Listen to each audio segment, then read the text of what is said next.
y en la tercera va a ser más práctica con electrocardiograma de múltiples pacientes que hemos visto nosotros en la práctica clínica. Iniciando con la parte 1, generalidades y cardiopatía isquémica. Antes que nada quería darles algunos aspectos técnicos que son muy importantes. Aquí vemos el papel del electrocardiograma, como es un papel cuadriculado formado de estos pequeños cuadros de 1 milímetro por 1 milímetro que representan 40 milisegundos y 0.1 milivoltios de amplitud. Y van a estar delineados por un cuadro grande de 5 por 5 de estos pequeños, que van a tener una duración de 200 milisegundos y de 0.5 milivoltios de amplitud. Algo muy importante es este pulso de referencia que vamos a ver en los electrocardiogramas, en el cual nos dice cómo está calibrado ese papel. Ahorita les voy a comentar cómo es que podemos nosotros, digamos que, mover o cambiar los valores con la velocidad con la que corre el papel o lo que equivale a 1 milivoltio. Entonces, aquí, por ejemplo, vemos un electrocardiograma en el cual en la parte inferior izquierda el mismo electrocardiograma nos dice que está corriendo a 25 milímetros por segundo y 1 milivoltio equivale a 10 milímetros.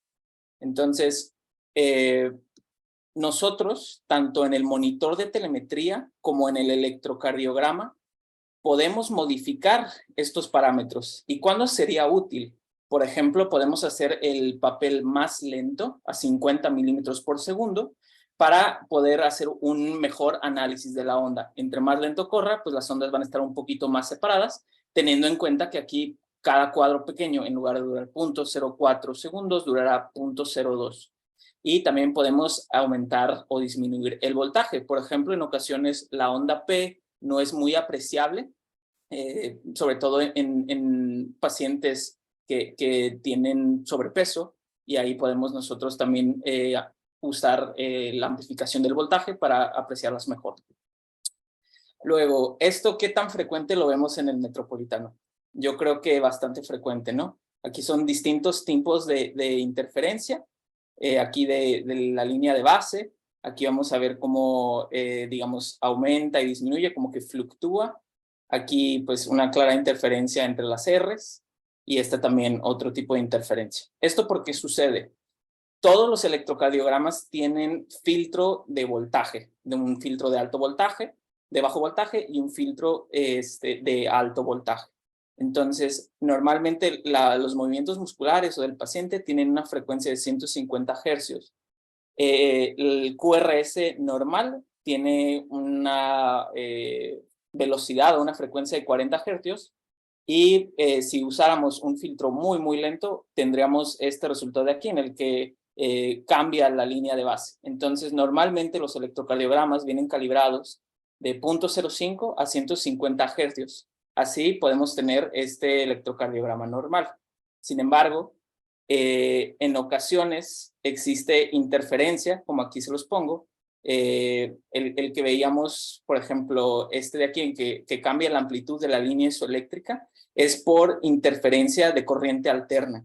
Aquí es, digamos, error del electrocardiograma muchas veces en su regulador de amplitud.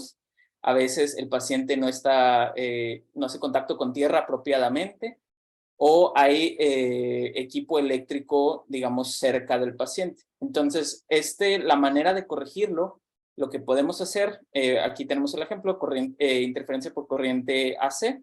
Lo que vamos a hacer es ir a la máquina del electrocardiograma y cambiar el filtro a una frecuencia de 0.05 a 40 hercios, y esto nos va a ayudar a disminuir un poquito de esta interferencia de corriente alterna.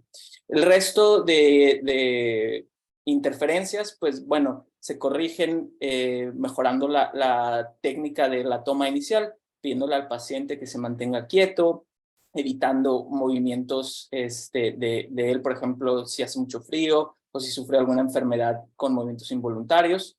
Y en particular, el artefacto de movimiento también puede ser causado cuando los cables no están bien conectados, cuando no hacen una conexión segura. Lo vamos a ver algo más o menos así. Por ejemplo, en este caso, ABR era el electrodo que estaba mal colocado, por eso lo vemos en los dipolos en 1 y 2 con esta interferencia. Entonces, esto que lo vemos muy frecuente nosotros, pues podemos ahí tomar ciertas medidas para mejorar la toma y por ende la interpretación del electrocardiograma. Una vez teniendo un buen electrocardiograma, tenemos que recordar pues las ondas y complejos, la onda P, el complejo QRS, la onda T y los intervalos y segmentos que vamos a ir platicando un poquito más a detalle. Entonces, en la interpretación electrocardiográfica, lo primero que tenemos que realizar es el análisis de ritmo, después el cálculo de la frecuencia cardíaca, posteriormente el cálculo del eje eléctrico del QRS y finalmente el análisis individual de la morfología de las ondas con el cálculo del segmento PR y el cálculo del intervalo QT. En el análisis de ritmo, el ritmo normal o fisiológico es el ritmo sinusal, el cual tiene una serie de criterios. Empezando con que la onda P es positiva en todas las derivaciones, excepto negativa en ABR, isodifásica de índole positivo o negativo en B1. Toda onda P conduce a un QRS. El intervalo PR es constante entre 0.12 segundos y 0.2 segundos. El intervalo RR es constante. La frecuencia cardíaca está entre 60 y 100. Estos 5 criterios son los criterios del ritmo sinusal. Entonces, aquí alguien en el metropolitano que me pudiera apoyar a hacer el análisis únicamente del ritmo de este electrocardiograma.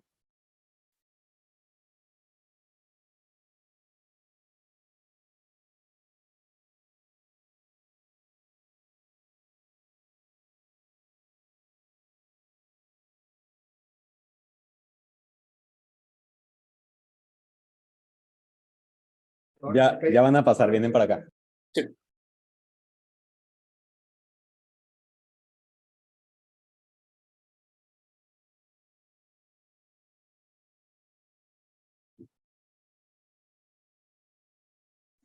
Hola.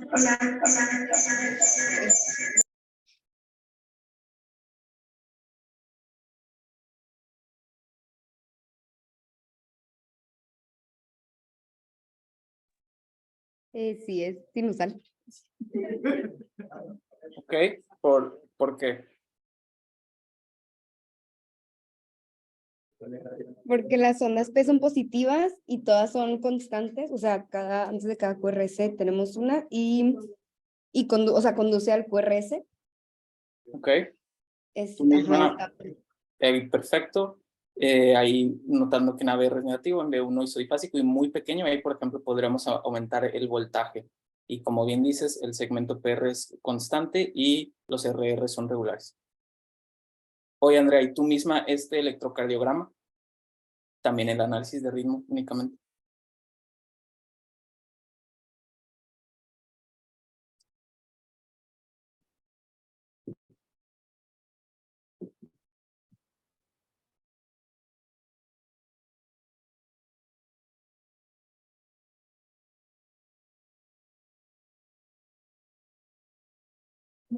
Perdón, es que me había sentado y ya me volví a parar.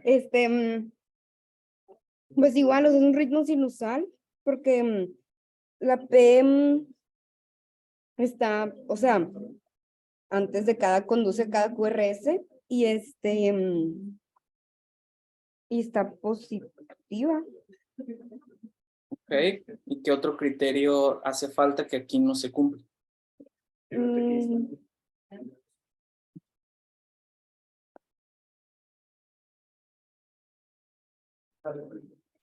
que no está constante. El RR, ¿no? Ujú. Entonces, ¿cómo se llama eso? Cuando los PRs sí son constantes, todos conducen, pero el RR es irregular.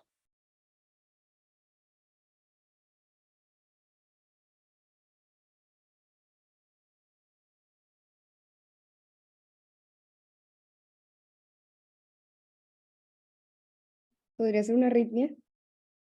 Ok, perfecto. ¿Qué tipo de arritmia?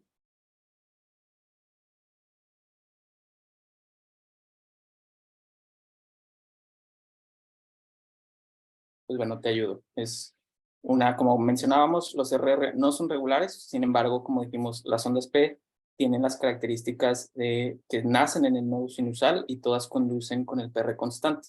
Por lo cual, el análisis de este ritmo es una arritmia sinusal y en este caso del paciente era respiratoria. Hay un reflejo que se llama el reflejo de Bainbridge, en el cual con la inspiración profunda aumenta la precarga de la aurícula derecha. Esta dilatación de auricular va a causar un aumento del tono vagal y va a disminuir la frecuencia cardíaca. Entonces, con los ciclos respiratorios puede haber cambios de la conducción y con esto vamos a tener este tipo de arritmia sinusal. Muy bien. Después del cálculo de la frecuencia cardíaca, sabemos, hay varios métodos para su cálculo. Sin embargo, si sabemos que un cuadro grande mide 0.2 segundos y un cuadro chico mide 0.04 segundos, en 60 segundos lo dividimos entre 0.2 y 60 segundos entre 0.04, nos van a dar que en un minuto hay 300 cuadros grandes y en un minuto va a haber 1500 cuadros pequeños. Basado en esto, pues lo único que podemos hacer es dividir los cuadros grandes en un RR entre 300 o cuadros pequeños en un RR entre 1500. También hay otra regla, la regla del 300, 150, 175, 60, en el cual pues se va dividiendo este 300 entre 2, 3, 4 y 5. Y ahí vemos cuántos cuadritos separan al RR. Sin embargo, ¿qué pasa en este caso? ¿Hay alguien del San José que me pudiera ayudar con la frecuencia cardíaca de este electrocardiograma? Hola, aquí estaría complicado medir entre cuántos cuadros grandes hay entre cada RR, intervalo RR, porque está de forma irregular pues así que el ritmo que tiene este paciente. Entonces, se podría tomar el más largo o el más corto y sería un cálculo inexacto. Ok. ¿Y qué propones para poder hacer el cálculo de esta frecuencia? Aquí se podría hacer que contar los QRS que hay en 10 segundos y multiplicarlo por 6. Perfecto, exactamente. Entonces, cuando hay un RR irregular, por ejemplo, en este caso, que es un ritmo de fibrilación auricular, vamos a ver que la frecuencia cardíaca, por ejemplo, entre estos dos latidos es de 187, entre estos dos de 150 y entre este de 83, pues no se puede calcular de manera apropiada. Sin embargo, como bien dijo Humberto, el electrocardiograma dura 10 segundos. Entonces, podemos tomar el número de latidos en 10 segundos y multiplicarlo por 6 para tener latidos por minuto. En este caso había 18 Rs por 6, tiene una frecuencia ventricular de 108 latidos por minuto. Muy bien. En el cálculo del eje del QRS, pues existen distintas maneras. Con la más exacta, con el sistema exaxial de Bailey, tomamos las derivaciones estándar 1 y 3. Con estas nos vamos a ir a nuestro electrocardiograma y vamos a hacer una suma y una resta. Por ejemplo, en este tiene 4.5 cuadritos hacia arriba y 1.5 hacia abajo, nos da 3. En este lado tiene 13 cuadritos hacia arriba y menos 1 negativo nos da 12. Después nos vamos en el sistema exaxial de Bailey y lo trazamos como un plano cartesiano, literalmente contando 3 y contando 12, y el vector intermedio entre estos dos nos da el eje del QRS en el plano frontal, que en este caso es de 80, que es normal. Existe otro método, el de los cuadrantes, que es más rápido, no es exacto, únicamente te da una idea de en qué área aproximada pudiese estar. Sin embargo, es realmente el que al menos yo utilizo en la práctica diaria para darme una idea si tiene alguna desviación en el eje del QRS, en el cual si en D1 y en ABP ambos son positivos, 0 y más 90, pues vamos a estar en un eje normal. Si ahora el ABF es negativa, pues vamos hacia menos 90 y nos cambia dónde podrá estar el eje entre 0 y menos 90, que es una desviación hacia la izquierda. Bueno, posteriormente, si ahora lo que cambia es de 1, que se vuelve negativa, hacia 180, manteniendo un ABF positivo, pues nos va a cambiar también el eje hasta 90 más 180 con una desviación a la derecha. Finalmente, ambos negativos con una desviación extrema del eje entre menos 90 a 180. Luego, en el análisis de morfología de las ondas, tenemos que hacer el cálculo del segmento PR y cálculo del intervalo QT. El intervalo PR tiene una duración, perdón, vamos a empezar con la onda P. La onda P tiene una duración de menos de 0.25 segundos y tiene una amplitud también menos de 0.25 milivoltios. Entonces, está formada por dos vectores. Todo en el electrocardiograma lo vamos a ver a través de vectores. Tenemos el primero, se despolariza la aurícula derecha y posteriormente la aurícula izquierda. Y en este gráfico de aquí vemos la primera porción de la despolarización auricular derecha y en este lado de la despolarización auricular izquierda. El eje se promedia en 54 grados y aquí es como lo vamos a ver en D2 y B1, donde en B1 lo isodifásico representa la primera porción, la aurícula izquierda, la aurícula derecha, perdón, y la segunda porción negativa, la aurícula izquierda, porque se aleja de ese vector. Si aquí está B1, pues se va a ir hacia el otro lado. Entonces, en el crecimiento auricular derecho, el eje va a estar desviado hacia la derecha, lo vamos a ver más en D3 ABF, va a estar más de 60. Y como ven, si recordamos que lo primero que se despolariza es la aurícula derecha, pues aquí lo que va a aumentar es la primera porción o el voltaje. Aunque sí aumenta la duración, como ven, se solapa o se traslapa con la despolarización auricular izquierda, por lo que en general la duración se mantiene normal. Lo que aumenta es el voltaje. Y finalmente, en la hipertrofia auricular izquierda, el eje auricular va a estar desviado hacia la izquierda. Aquí sí que la duración va a estar prolongada porque es la segunda porción, la despolarización auricular izquierda, la que se prolonga. Y entonces lo vamos a ver con esta morfología de M mitral en el electrocardiograma de superficie y de la hipertrofia auricular derecha como la P pulmonar. Entonces, aquí alguien que me pudiera ayudar a describir las P's de este paciente. ¿Alguien de Zambrano?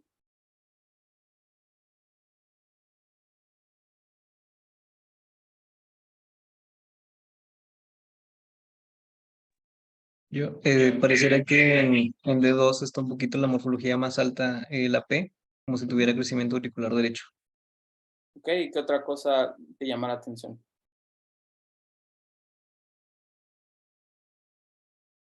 Como tipo en B1.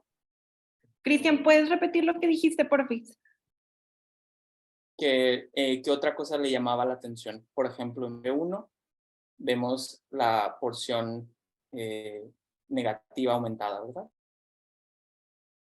Entonces, vemos la porción negativa aumentada en B1. Aquí en 2 vemos esta morfología de M, cómo está aumentada la duración, también en D1. En este electrocardiograma, aquí yo, les voy a ayudar. Este sí es una hipertrofia auricular derecha, donde vemos la P mitral con desviación del eje hacia la derecha, sin aumento de la duración de la P.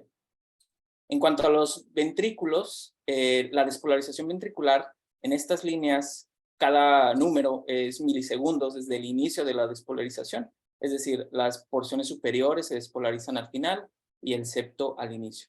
Entonces, en resumen, nos va a dar 3 vectores, y estos 3 vectores son los que vemos representados en el electrocardiograma de superficie de B1 a B6, como el vector 1 va hacia la derecha, el vector 2, que es más grande en amplitud, va hacia la izquierda, y el vector 3 de las masas paraceptales altas va hacia la derecha, pero también va hacia arriba. Entonces, todo esto nos va a dar deflexiones en el electrocardiograma de superficie, que van a ir cambiando según si lo estamos viendo desde el lado derecho en B1, B2, o si lo vemos del lado izquierdo en B5, B6. Entonces vemos la transición del plano en el cual pasa de un complejo RS a R minúscula, a S minúscula, perdón, R mayúscula. Esto es lo que se refiere como transición del plano, y normalmente está entre B3 y B4. El tiempo de deflexión intrinsecoide es la duración del inicio del QRS a la máxima amplitud del R. Y esto va de 0.035 en B1, B2 a 0.045 en B5, B6. Entonces, en una hipertrofia ventricular izquierda, la porción del vector del ventrículo izquierdo va a aumentar. Entonces la transición va a estar hacia la derecha, o sea, casi en B2, B1, ya vamos a tener estos complejos que normalmente se verían más en B6. Los voltajes van a estar aumentados, vamos a encontrar una prolongación del tiempo de deflexión intrínsecoide, más de 0.45, y el eje va a estar desviado a la izquierda. Hay una serie de criterios de Sokolov y de Romlit-Est, los cuales pues no vamos a ver a detalle, también está el de Cornell. Solamente sí estar conscientes de identificarlo, y que también la hipertrofia ventricular derecha se puede asociar con anomalías de la repolarización secundaria. ¿Qué es esto? Puede haber alteraciones del ST y de la T que no necesariamente son por isquemia, la cual es una anomalía de la repolarización, pero primaria. Entonces, esto lo tenemos que tener en cuenta en un paciente con hipertrofia ventricular izquierda que pudiese tener alteraciones del ST y de la T. En el caso de la hipertrofia ventricular derecha, pues ahora es el vector 2D o del lado derecho que va a aumentar en su voltaje, y por lo mismo el eje de transición va a estar desviado hacia la izquierda, y va a cambiar la morfología del QRS, el tiempo de deflexión intrínsecoide también va a estar aumentado, y vamos a tener signos de sobrecarga del ventrículo derecho, con depresión del ST y de la onda T en 3 ABF, B1, B3. O sea, también alteraciones de la repolarización de manera secundaria. En cuanto a la conducción del PR, vamos a tener aquí un PR normal de 0.12 a 0.2 segundos, un PR prolongado más de 0.2, que es un bloqueo AB, y un PR corto, que normalmente se ven los síndromes de preexcitación, como en este caso, este AS accesorio, que en el caso de Wolff-Parkinson-White se llama AS de Kent, pues nos va a dar esta onda delta, en la que una porción inicial del ventrículo no sufre el retraso del nodo AB, despolariza primero una porción ventricular y ya después entra el estímulo normal a través de la vía ortodrómica regular, y nos va a dar el resto del QRS. Aquí alguien del Metropolitano también que me ayude a la interpretación de este electrocardiograma basado en lo que hemos visto hasta ahora.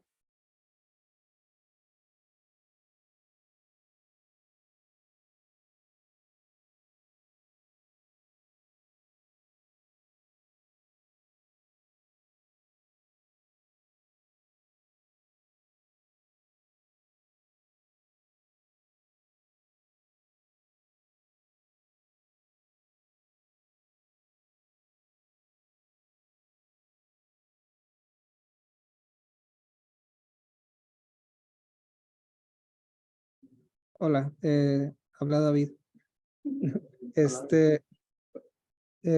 Analizando el ritmo, parece ser un ritmo sinusal por los criterios que ya mencionamos, que las ondas P expresan a cada QRS, los intervalos RR son normales, regulares, perdón, y la onda P es positiva en todas las derivaciones, excepto en ABR, y en V1 está positiva. ¿Qué más? El eje está como en 90 grados, tiene una D1 isodifásica y OVF está positivo. Ok, perfecto. Después. El PR tiene una duración de como 0.2 segundos. Y podemos ver esta onda delta que nos mencionaste ahorita. Exactamente. Entonces, perfecto, David. Perdón que te interrumpa por cuestión de tiempo. El PR se mide a donde inicia la onda delta. Precisamente, como te mencionaba, hay un AS accesorio que hace que conduzca una porción antes, o sea, que se despolarice una porción del ventrículo antes. Por ende, esa onda delta ya entra dentro del QRS, por lo que el PR va del inicio de la onda P hasta el inicio de la onda delta, y en este caso pues es corto de 0.10 segundos, y tenemos pues, la onda delta que bien mencionaste. Este es un paciente con Wolff-Parkinson-White. ¿Ok? Perfecto, gracias. Bueno, vamos a continuar al segmento ST y a la onda T. En este electrocardiograma, alguien del Zambrano que pudiera hacer su descripción.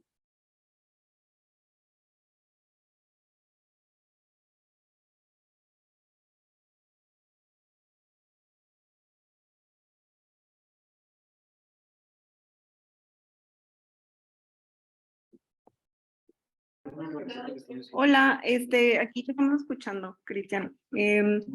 Pues estamos haciendo el análisis en cuanto al ritmo. Pues las ondas P conducen ¿mande? De ritmo tiene 300, 150, 100, 75, como 65. Ujú. En cuanto al QR, al intervalo PR, si veo bien, pues tiene como al eje, perdóname, sí. De 1 a F positivos, sin desviaciones. El intervalo PR está como en punto 12, punto 15. El QRS no está ensanchado. Sin embargo, cuando vemos la onda T, la vemos aumentada en amplitud y en voltaje. También en las derivaciones 2, 3, en V1, V2, V3, V4, V5. Parece que trae como una elevación en todas las Sí, que, vectoriales y ajá, aparte son así como en caritas felices como si fuera película. sí, como elevación del punto J. Exacto. Y esa elevación del punto J o el ST, ¿qué características tiene? O sea, hasta aquí todo perfecto. Entonces, hay que enfocarnos en este hallazgo al final que dijiste, ¿no? Del ST. ¿Qué características tiene este ST? Por ejemplo, aquí. Que se encuentran en derivaciones contiguas, o sea, de la misma cara. No, están todas. No sé En múltiples, exacto. Está en todas y además es convexo o cóncavo.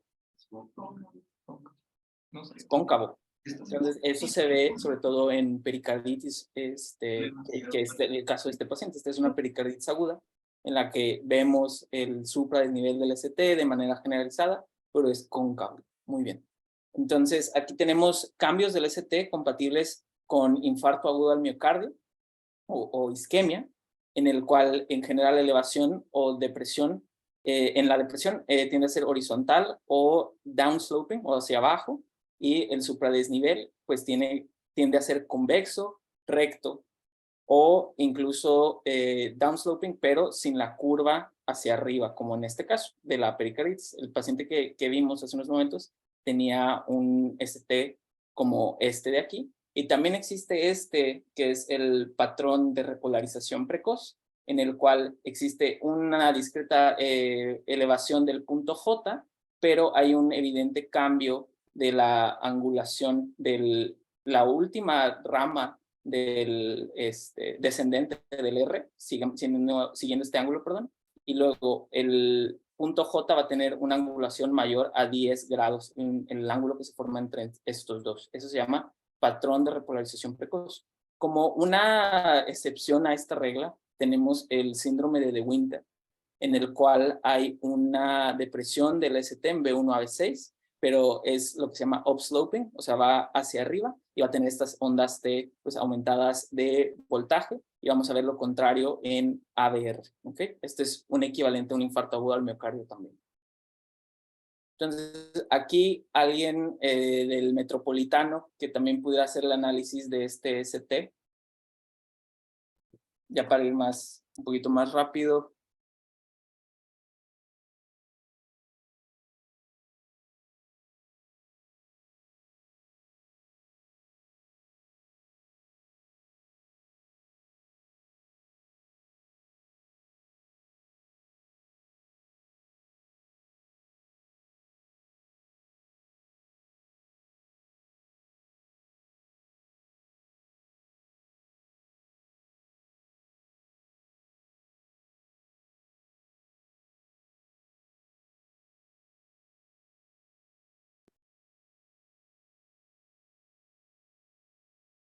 Sí me escuché, Hola, ¿verdad? Cristian. Hola, ¿qué tal? Creo que también se alcanza a ver ahí la concavidad en la segunda derivación, entonces puede ser también que sea una endocarditis.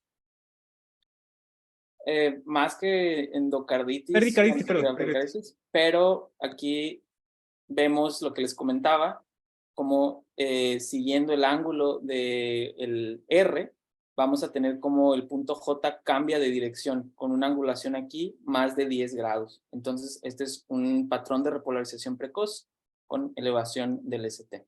Entonces, mira, si quieres, para que veas la diferencia, en este, si ves cómo acaba el R, y aquí donde tiene el supradesnivel, el ángulo es menor de 10 grados, ¿ok? Comparado con este. Así se ve el patrón de repolarización precoz. Esto de aquí, como ganchito que se ve al final del, el inicio del punto J. También no olvidemos la hipercalemia y la hipocalemia, que nos puede causar cambios del segmento ST y de la onda T. En el caso de la hipercalemia, pues vamos a ver al inicio cómo esta onda T se vuelve alta, acuminada. Posteriormente, mientras va aumentando nuestro potasio sérico, la onda P se ve, digamos, disminuida de voltaje, aumentada de duración, se prolonga el PR. Posteriormente vamos a ver la depresión del segmento ST y finalmente pues ya ese patrón en sinusal de desfibrilación, de fibrilación ventricular, perdón. En la hipocalemia vamos a ver la depresión del segmento ST, pero aquí la onda T es la que se ve ligeramente superficial y lo que vamos a ver, lo más característico es esta onda U prominente, ¿no? Las ondas T finalmente hay normales, hay variantes de la normalidad y normales. Tienden a ser asimétricas porque la rama inicial tarda un poquito más en la repolarización y son menos del 25% de la R normalmente. Hay una variante normal en el cual si pudiera ser más del 25% de la R.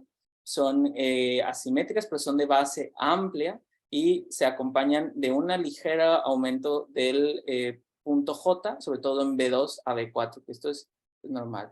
Las ondas T de mayor voltaje, aquí la hipercalemia, que ya mencionábamos que son acuminatas altas y de base estrecha, simétricas, y las ondas hiperagudas por isquemia, que normalmente se ven los primeros segundos a minutos de isquemia, como va a ser de base amplia y de pico amplio. Esto es, normalmente no lo vemos porque cuando llega el paciente ya no están estos cambios. En cuanto a las inversiones de las ondas T, podemos tener las postisquémicas que pueden durar semanas, meses o incluso permanentes. Las con isquemia aguda, que normalmente se acompañan en cambios del ST. En cambio, las postisquémicas, el ST ya no va a estar alterado. Y finalmente, en la perimiocarditis también pudiéramos tener inversión de la onda T, pero tienden a ser más superficiales. En cuanto al al intervalo QT, perdón, no me voy a detener mucho en esto lo vamos a ver en la porción de arritmias de la segunda parte del taller, únicamente pues que se tiene que medir desde el inicio del QRS hasta el final de la onda T y que se tiene que corregir con frecuencia cardíaca. Eso lo vamos a ver más a detalle posteriormente. Ahora vamos a entrar en la segunda parte de esta sesión, que es el electrocardiograma en la isquemia miocárdica. Para valorar la isquemia miocárdica tenemos que fijarnos mucho en la onda T, en el segmento ST y los complejos QRS. Podemos tener una serie de hallazgos bastante importantes. En el caso de la onda T, una T hiperaguda o su inversión. En el segmento ST ya vemos supradesnivel o infradesnivel, con qué características. Y los complejos QRS, las ondas Q patológicas, pobre progresión de la onda R o bloqueos de conducción que previamente no estaban ahí. Entonces, los cambios en el electrocardiograma ante una oclusión aguda o un infarto transmural los vamos a ver de manera cronológica en el complejo QRS, en el segmento ST y en la onda T. Lo primero que sucede es esta T hiperaguda que ya mencionábamos, que sucede en los segundos a minutos y que normalmente no lo alcanzamos a ver porque el paciente llega posterior a su resolución. Esta corrige en algunos minutos. Posteriormente, normalmente la primera hora, más o menos, va a empezar el supradesnivel o el infradesnivel del ST. En el caso del supradesnivel, tiende a desaparecer a un par de días y las depresiones del ST sí tienden a durar un poquito más, tal vez semanas. Posteriormente, aparecen las inversiones de la onda T, normalmente concomitante de manera aguda con los cambios del ST. Sin embargo, pueden persistir de manera crónica, como ya lo vimos. Para diferenciarlos, nos ayuda a ver que esta inversión de la onda T ya no va a estar acompañada, en el caso de un infarto antiguo, con cambios del ST, en el caso de un agudo, sí van a estar acompañadas en las mismas derivaciones. Y finalmente, a lo largo de horas a días, se van a formar las ondas Q patológicas, las cuales también pues, pueden ser permanentes. Aquí, como la podemos ver de este punto. La irrigación cardíaca va a ser muy importante en el análisis del electrocardiograma, valorar las paredes o secciones del corazón, porque podemos inferir qué arteria pudiese estar afectada. Entonces, tenemos 3 vasos principales, la coronaria derecha, la circunfleja y la descendente anterior. La coronaria derecha va a irrigar pues, la pared del ventrículo derecho, también puede irrigar la cara inferior o la cara posterior según la dominancia. Sabemos que la dominancia depende de la arteria descendente posterior. En el 80% va a haber dominancia derecha, en el 15% esta descendente posterior va a venir de la circunfleja, eso se llama dominancia izquierda, y en el 5% va a haber codominancia, es decir, va a estar irrigado por los 2 lados. Del lado de la coronaria izquierda tenemos las 2 principales ramas, la circunfleja, que va a irrigar la cara lateral y la lateral alta, y la descendente anterior, que también va hacia el septo, a la porción anterior, al ápex y también parte de la lateral alta en algunas ocasiones. Entonces, tenemos aquí las derivaciones, el vaso posiblemente afectado y los cambios recíprocos que pudiéramos ver ante un supradesnivel del ST. Los llamados espejos, pues vamos a ver los infradesniveles del ST. Entonces tenemos aquí la derivación septal, B1, B2, la descendente anterior, igual la porción anterior, B3, B4 por descendente anterior, y vamos a ver cambios recíprocos en las inferiores, ¿ok?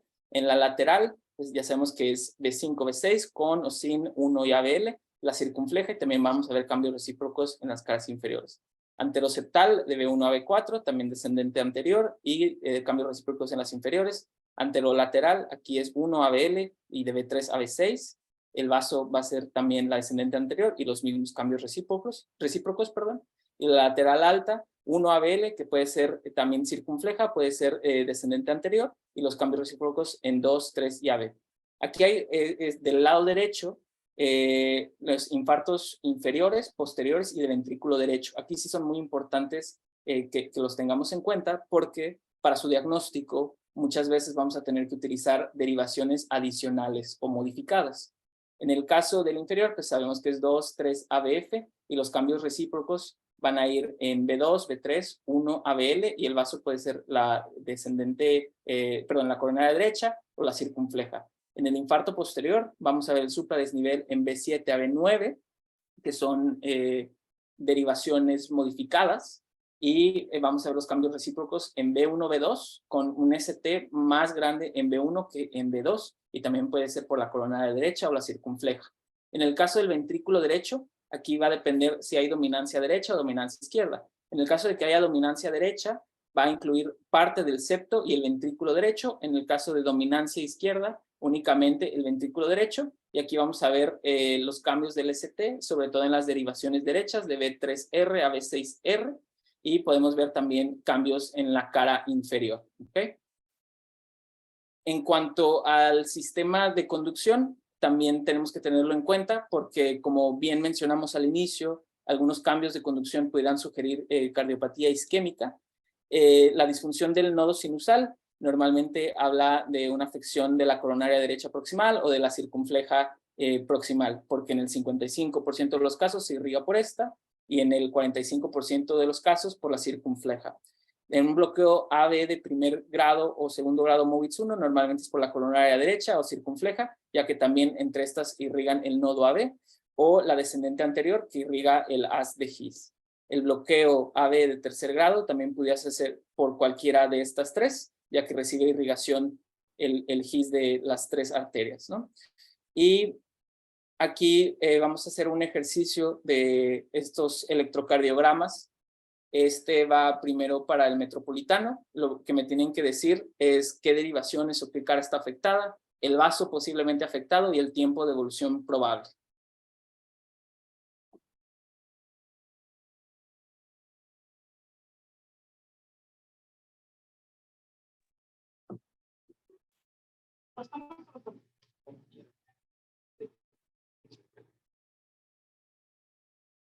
Sí,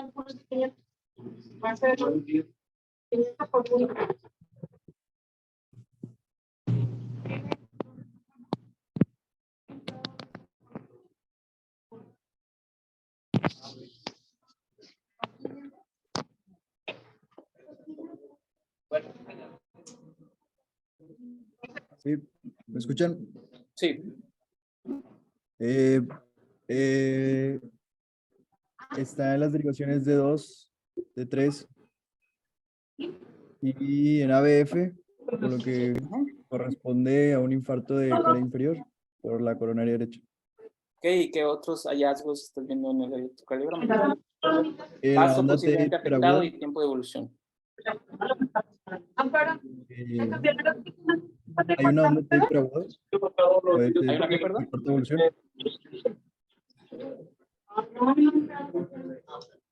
Como que alguien está hablando, pero no se entiende.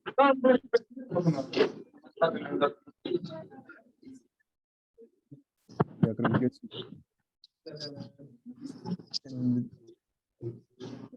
Hay una onda T hiperaguda de 3, Ok, ujú. corresponde con un infarto de corta evolución de minutos. B2, ujú. También, sí, infradesnivel en V2, V3 y ¿Y esos qué son? que son las recíprocas. Exacto, muy bien, perfecto. Entonces, en rojo vemos los supradesniveles en la cara inferior. Luego vemos en B2, B3, incluso un poco B4, y en ABL y en 1, los cambios recíprocos, que normalmente de 1 y ABL no es tan típico, pero sí en la cara anterior. Y como bien dices, vemos estas ondas T hiperagudas, lo cual nos habla de que es minutos a horas, por lo que es un infarto inferior agudo. Perfecto. Ahora, para el San José, el mismo ejercicio.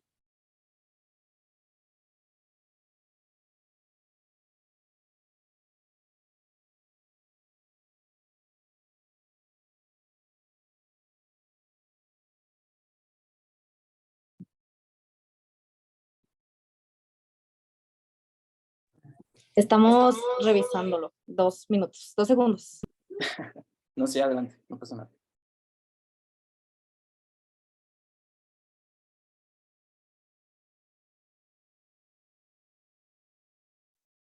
¿Qué cara es entonces? ¿Tiene elevación en B2, B3 y B4? ¿Qué más? Es de la cara anterociptal. Sería el vaso que corresponde es el descendente anterior. Y Ok. tiempo de evolución agudo.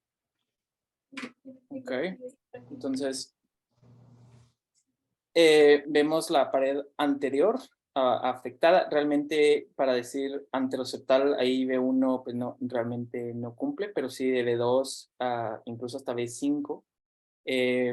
Sí, la pared anterior o incluso podría ser anterolateral. Ahí no alcanza B6 para ser anterior extenso. Sabemos que está en la pared anterior y que toma algo del septo, incluso llega un poco hacia la cara lateral. Sin embargo, vemos como hay algunas Qs en B2 y B3, lo cual pues nos habla que esto tiene de horas a días, por lo cual probablemente es un infarto anterior agudo. Estas son las Qs que mencionaba, que es, o subagudo también, porque ya tiene estas Qs patológicas. Muy bien. Y finalmente, bueno, para el Zambrano.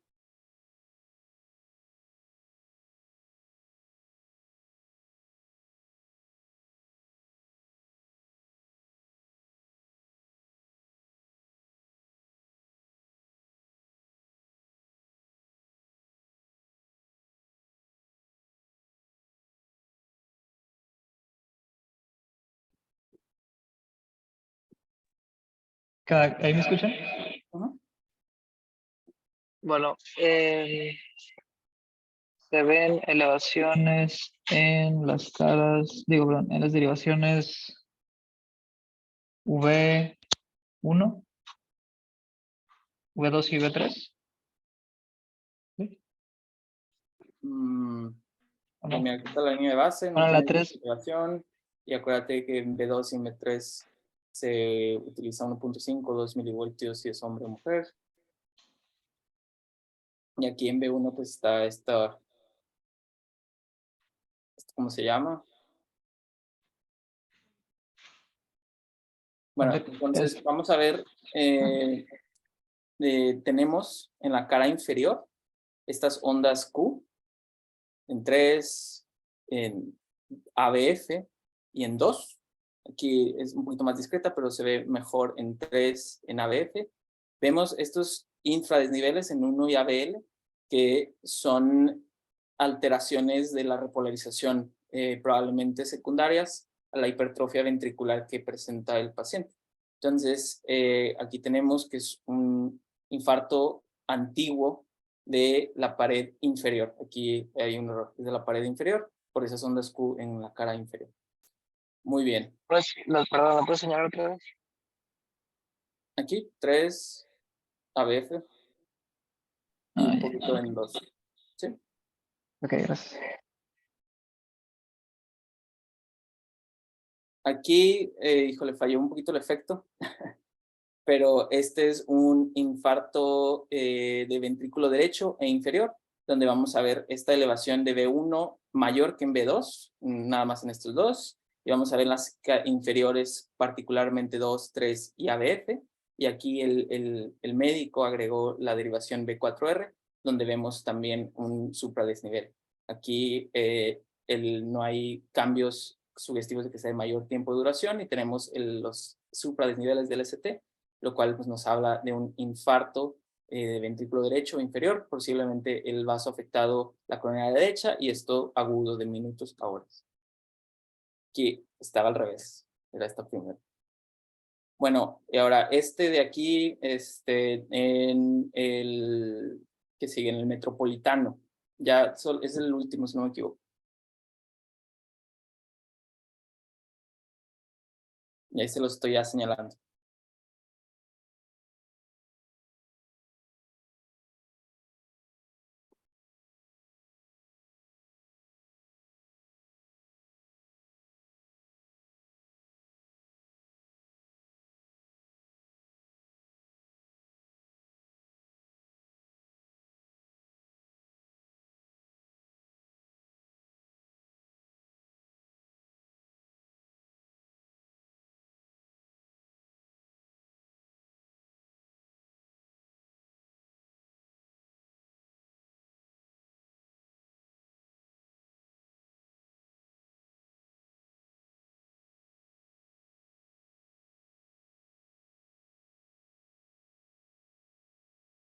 ¿Sí me escucharon? Está, bueno, tienen en D2, D3, ABF, sería un infarto inferior.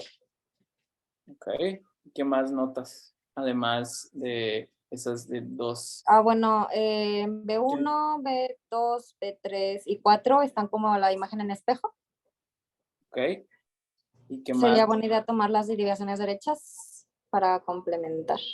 Las posteriores, ¿no? Sobre todo aquí checo B2, como es francamente la que más está. Perfecto, aquí el clínico nos agrega las derivaciones posteriores de B7 a B9, donde vemos pues los supradesniveles, siendo un infarto posterior con extensión también a la cara inferior, como bien mencionaste, lo cual nos da el vaso probable como la circunfleja o la coronaria derecha, y pues esto es agudo. Muy bien.